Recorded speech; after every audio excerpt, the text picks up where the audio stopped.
We are continuing on Shulchan Aruch Orach Chaim, the halachot of Bet Knesset. We are starting the amazing Siman Kuf Nun Gimel 153 of Shulchan Aruch Orach Chaim, and Daf Lamed He Amud Aleph of the Regel Prince of Mishna Berura.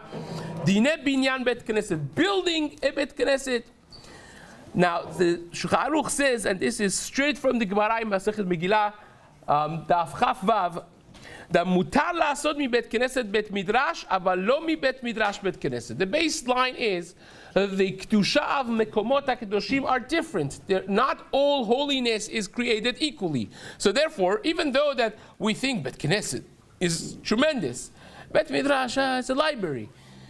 Says the Shulchan Aruch, bet midrash maintains a higher level of kedusha than bet knesset. Hence, Ma'alin bekodesh velo moridin. You could always raise something to a higher level of kedusha, but you cannot lower the kedusha. Let's give two basic examples of this. If your strap of tefillin, you want to change it, you can make a strap of tefillin shel rosh from tefillin shel yad, because tefillin shel rosh is slightly more kedusha.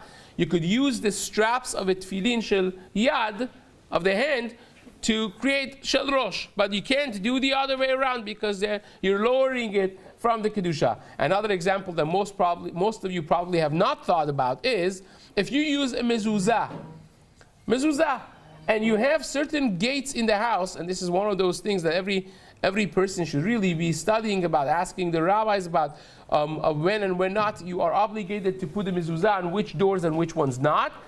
But certain doors are a biblical chiyuv, a full-fledged obligation. Some things are just a chumrah, not really, or it's midarabanan, or it's chumrah. So the question is, can you take the mezuzah and just when every 3.5 years you're supposed to check your mezuzah, just give them to the sofer and then randomly put them back on whichever door you find? And the answer is no, you should not, because if you end up putting the mezuzah of your main entrance or one of your bedrooms, which is the same, really. Some people think the main entrance is better than... No, it's the same thing. The bedrooms, the main entrance is the oraita. If you put that on a balcony that is only a chumrah, or at most is a darabanan, or on one of the hallways that doesn't have a full door and lintel and two mezuzot, then it becomes very questionable. You're lowering the level of this mezuzah, and so on. So therefore, you could turn a bet knesset into a bet midrash. That's higher level of kedusha, but you cannot do a bet midrash. You cannot turn it into a bet knesset. Says the Chafetz Chaim, hu makom hamiyuchad leTorah vekedushato gedola yoter. Bet midrash is a place that people sit and learn. It's a kavua place, a set place for people learning Torah. Even if you don't have minyanim, ongoing minyanim there, still the kedusha is higher than the Bet Knesset. Now, the Ezrat Nashim, the women's section, so to speak, of the shul, also has its own rules and regulations. The question is, can you change the place of the mechitza, make the Ezrat Nashim larger for Yamim Noraim, for the times that there are a lot of women coming to the Bet Knesset? Can you make it larger, even though that you're making a part of the Bet Knesset go maybe lower in the Kedusha? And that the answer is yes, you can, because it's a temporary thing, and that is fine. That's what Chacham Ovadia writes in a tshuva in Yabia Ben Chelek Yud, that is mutar. So says the Mishna Berura, Kataf HaMagen Avraham, he brings the Magen Avraham, Sarich Yuni mutar la'asod mi Bet Knesset Bet Midrash leyachid bebeto. Can you make Bet Knesset, turn it into a Bet Midrash, but not a regular public Bet Midrash, a private Bet Midrash? Because a private Bet Midrash for you in your house that you're learning, it's it's not necessarily the same kedusha as a regular Bet Midrash. This happens a lot in shuls that are in remote neighborhoods. You have, let's say, a minyan, somebody turned their backyard, their back house, rather, they made it to the shul, right? They made the back house into a shul, Bet Knesset. People come, Kavua Minyanim Friday night, Shabbat morning, Mincha Arvit every day, and so on. And then Baruch Hashem, now they don't need it necessarily. He wants to turn it into a Bet Midrash. Av Yachid, says the Magen Avraham, that is questionable, and therefore Eliyahu Rabbah is Mesadeh Lachmir. He says it's better not to do it, even though that you're turning it into Bet Midrash. A private Bet Midrash is not so holy as much as a Bet Knesset, so therefore you should not do it. But you can't reverse. Again, Shulchan Aruch said you cannot turn a Bet Midrash to Bet Knesset. Shema'alin ba'kodesh ve'en moridin. There's the same rule that we mentioned, that you could go up in the Kedusha, but you can't come down. Now, even though that you made, already let's imagine people didn't know this rule and they turned a Bet Midrash to Bet Knesset. So the Kaf HaChaim writes that it doesn't help. It doesn't help. You have to turn it back to a Bet Midrash. And if you want to make a makom, turn a Bet Midrash to a Bet Knesset, that is also a Bet Midrash. This is, Rabotai, a very relevant thing, because nowadays every kollel is also a shul, right? And many of the shuls are also a Bet Midrash. So you want to take a Bet Midrash, and you don't want to take away the learning part. You just want to add minyanim to it. Still is going to be a Bet Midrash. Still people are going to be learning in there. Then the Kaf HaChaim writes that if the limud HaTorah, if the learning of the Torah is going to be kavua, it's going to be set, and the sidre limud, the fact that you're turning it into Bet Knesset, does not change the amount of learning that goes on there, and the shiurim and so on, so then, no, there's no problem with that. That's mutar. But if you are going to now take half of the day off, there's no canceling half of the learning in the Bet Midrash, then you should not necessarily be doing that. So it says, the Shulchan Aruch in Seif Bet, Bnei ha'ir shemachru Bet Knesset, yecholim likach bedamav teva. Now, we have different hierarchies of Kedusha, as we mentioned before. What is the hierarchy within the Bet Knesset? So it says, the Shulchan Aruch, if you sell a Bet Knesset, a shul, yecholim likach bedamav teva. You could buy with it the bima that the Sefer Torah sits on. That has a higher status of Kedusha than the Bet Knesset, the building of the Bet Knesset. That means, in the language of Shulchan Aruch, the Aron Kodesh that becomes the place of the Torah, or the bima that we call nowadays, which is the Luach Shema'amidin Alav Sefer Torah. Now, if you sell the Aron Kodesh or the bima, Machru Teva Yecholim Likach B'damav Mitpachat Shel Sefer Torah. The cover, the immediate cover of Sefer Torah is a higher level of Kedusha. We mentioned this before in the Halachot of Tashmishe Kedusha, that for the Sephardim is a little bit different actually than the Ashkenazim, that the Sephardim, the box of the Sefer Torah is Tashmishe Kedusha. The Aron is Tashmish the Tashmish of Kedusha, is one level removed. So still, you could sell an Aron Kodesh and buy a cover of Sefer Torah, a box of Sefer Torah. You could do that, right?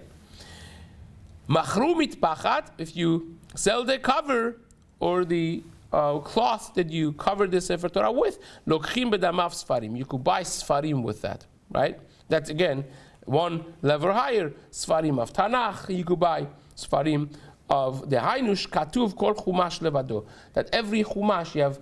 Back in the day, they didn't have sefarim like this. They had written on parchment that was rolled up like Megillat Esther that we have nowadays. They had, let's say, Chumash Bereshit, separate than Chumash Shemot. Those are not kosher Sefer Torahs, but each one of the Chumashim, they used to learn from it. They taught the kids. That's how they had it. Like, every kid goes to school now and gets a Chumash Bereshit when they learn Chumash. Back in the day, there was, Chumash Bereshit, but it was written. So that has Kedusha, but the Kedusha of it is less than the Chamisha Chumshe Torah. The Kedushat Sefer Torah comes only when you have the entire Chamisha Chumshe Torah, and there's no pesul in it. There's no mistake in it.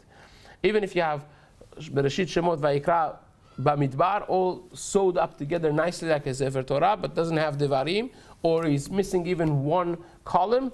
It has this Kedusha of a Sefer. It's the same thing as just Sefer Bereshit. It's a different plane of existence of Kedusha, right? So you have Tanakh, and you have Torah, and then you have Sefer Torah.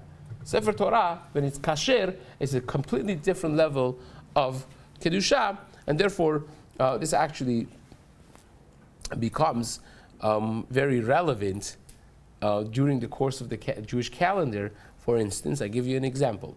If you have a Sefer Torah that is pasul, you found one pasul in it, one pasul, right? So now it doesn't have the same Kedusha as Sefer Torah, and you don't have to necessarily be careful with it as much as you're careful with in Simchat Torah. You bring Sefer Torah out to dance with it, right? Once the Sefer Torah is out, you cannot sit, right? It's disrespectful to the Sefer Torah when the Torah is standing, going around, and you're sitting down, right? But if the Sefer Torah is pasul, it's holy, you can't drop it, you kiss it, you learn from it. You can't just put it anywhere, you can't be naked in front of it. All those halachot are there, but you don't have that lofty level of a Sefer. You could sit. It's like someone is, walking in the room with Megillat Esther, you can sit, no problem. Chumash Bereshit, it's the same thing. Apostle Sefer Torah would be the same thing. So therefore, that's the next level of Sefer Bereshit, Sefer Shemot, or Apostle Sefer Torah. And then after that, says the Shulchan Aruch, if you sell this Sefer, then you could get with it B'dmehen Sefer Torah.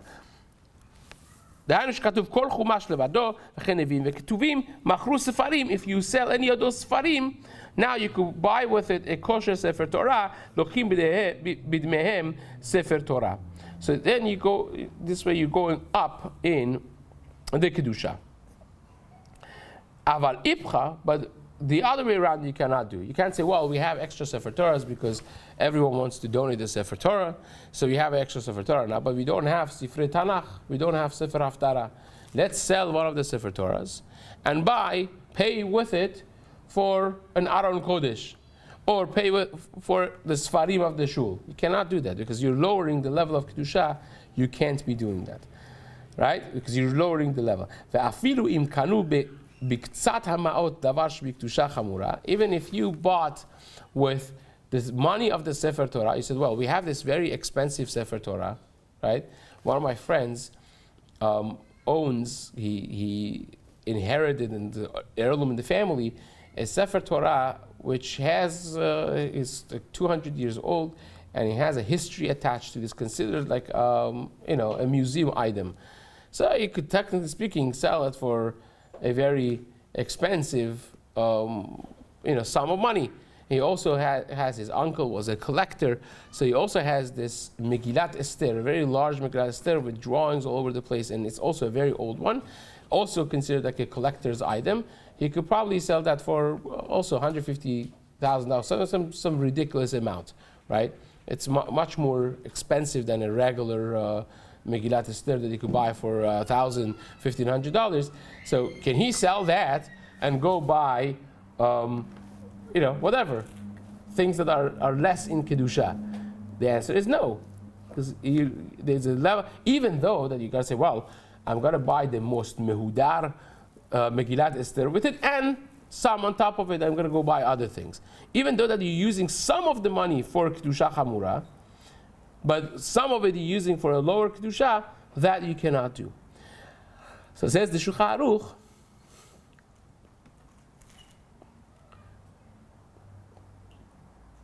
En yecholin leshanot hamotar likdusha kala. Actually, for whoever this is going to be meaningful, I found this tshuva in Yebia Omer, was a question that was sent from Iran to Chacham Obadiah from Uriel Davidi, the father of Harav Davidi Shlita over here. He asked Chacham Obadiah, this is after, I think, Chacham Yedidia Shofet left Iran, when Uriel became the chief rabbi. He asked Chacham Obadiah, and this is printed in the 7th volume of Yabia Omer in Yoredeah Siman Chafhei, right? In 25th Shuvah in Yoredeah, he asked, there was a magbit in Tehran, in the town over there. There was a collection of money to build a certain thing. It's like a question there between mikveh and a shul. And he wants to know, if you collected money for a certain cause, and now you have extras, right? Can you lower the level of the usage of Kedusha with the extras, right? Imagine we needed $1 million, so we now gathered $1.2 million.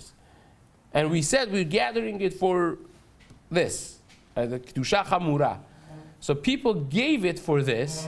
Now, can you take that and be meshaneh from tzedakah? Now, that's not exactly this, because it's the money that was intended for Kedusha, but it's not the money that was exchanged for Kedusha. It's not that you sold a Sefer Torah, and this is the money that contains the Kedusha of Sefer Torah, but rather it's people's donations. So it's a very fascinating response from Chacham Obadiah over there in Yabia Omer, which we're going to get to that concept also in the next halachot. So that's the Shulchan Aruch. Now, says the Shulchan Aruch in Seif Gimal, Sefer Torah shnimtza bo ta'ut.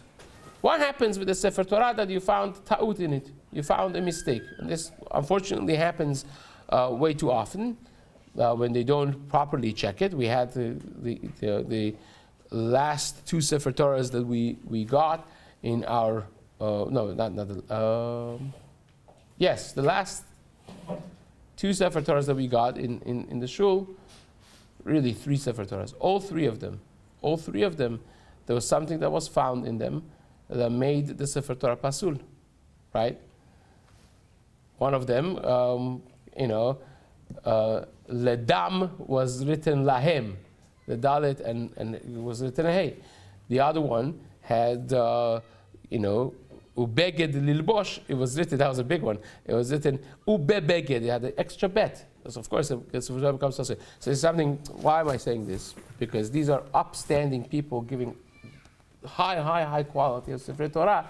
But again, if you're not on top of who you're buying the Sefer Torah from, and make sure that they actually have checked it with computer and checked it themselves personally, and it's not checking with computer is not sufficient, because the computer would flag all of these mistakes that we mentioned. But then you have to go through the computer check and go back to the Sefer Torah and fix them. If you don't actually go and make sure, especially if a mistake has happened twice, and you go back, you're like, oh, we fixed it already, and you missed the second one. You have to be on top of it. The computer could do its job, but you have to also do your job. So it's important to be on top of those things. But a Sefer Torah that was found to be pasul, for the meantime, until you go and fix it, it only has the Kedusha of a regular Sefer.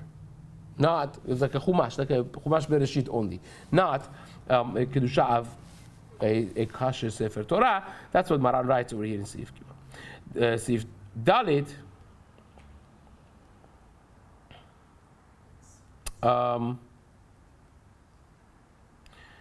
by the way, that means that also you could sell it, so you get lucky then. Then you could sell it and buy Sefer Haftarah, Sefer Navi. Then you could do, because pasul. It's like, don't make the Sefer Torah pasul to do that. But once it was found pasul, then you could do that. So it says the Shulchan Aruch in Seif Dalet. אם מותר לקנות בדמי קדושה אחת קדושה אחרת, כיוצא בה, יש אוסרים ויש מתירים. How about if I want to sell a Sefer Torah to buy another Sefer Torah? Same, I'm keeping it, I'm not taking it up, but I'm also not taking it down, right? So it's the same level keeping. It says Maran, there are those who say it is asur, and there are those who say it's mutar. Now, whenever Shulchan Aruch says there are those who say this and there are those who say yesh v'yesh, the general rule is Maran, the author of Shulchan Aruch, was very careful how he worded his sentences. Very careful. And he's consistent throughout the entire, Shulchan Aruch, from the beginning to the end. He keeps certain unspoken regulations and rules for his writing. So one of them is when he brings two different opinions in the Shulchan Aruch, and he words it as there are those who say this, and there are those who say this. Then the one that he ends with is his main psak. So over here, it would say that it's mutar. He's lenient. He says, even though that there are those who say it's asur, there are also those who say it's mutar, and that's how he's conquering. Now, if he would not say it like that, if Shulchan Aruch would say halacha without saying there are those who say, he would just paskin halacha, and then at the end he would add, and there are those who argue, and there are those who are. So that's called stam v'yesh. Whenever you have stam v'yesh, halacha kistam. Then the first one that he said as a halacha psuka, that's his main opinion, and we go with that. Harav Ovadia Yosef, alav shalom, he followed the majority opinion because these things are debated heavily between the halachic arbiters. So he followed those who say that we completely disregard the other shita. We don't even follow the other shita. We only go with what Maran's main shita was, and we completely drop the other one. There are those who disagree with this opinion, and they hold that Maran brought it in Shulchan Aruch for a reason. So therefore, if the other opinion is more stringent, Maran wants you to be lechatchila. Preferably, he wants you to be stringent. And if it's more lenient, he's coming to also tell you that if push comes to shove and you have extenuating circumstances, this is a legitimate shita. You can rely on this. You can rely on this when things are difficult. B'shat ha'dachak, you could be reliant on this shita as well. So that's Maran over here, that you could actually use that for a lower, for a same level of kedusha. You could buy a Sefer Torah by the means of selling another one. You sell one Sefer Torah, you buy another one, you add some money to it, and you buy another Sefer Torah that's more meudar, more kasher. That is just fine. It's totally fine. Okay. One more halacha here. Im gavu ma'ot, this is what we spoke about. Im gavu ma'ot, livnot bet knesset.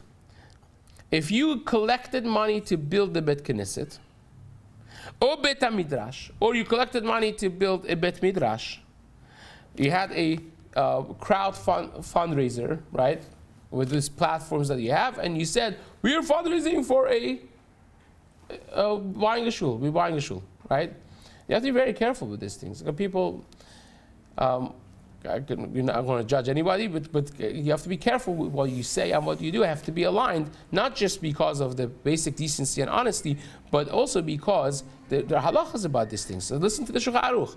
If you gathered money from people to build a bet knesset or bet midrash, or liknot teva, or you said we're buying an aron kodesh, right, or mitpachat, any of those things that we mentioned in the first seif in Shulchan Aruch over here, ורצו לשנות מלצורך מה שקבעו אותם, and you want to change the cause to something else, אין משנין אלא מקדושה קלה לחמורה.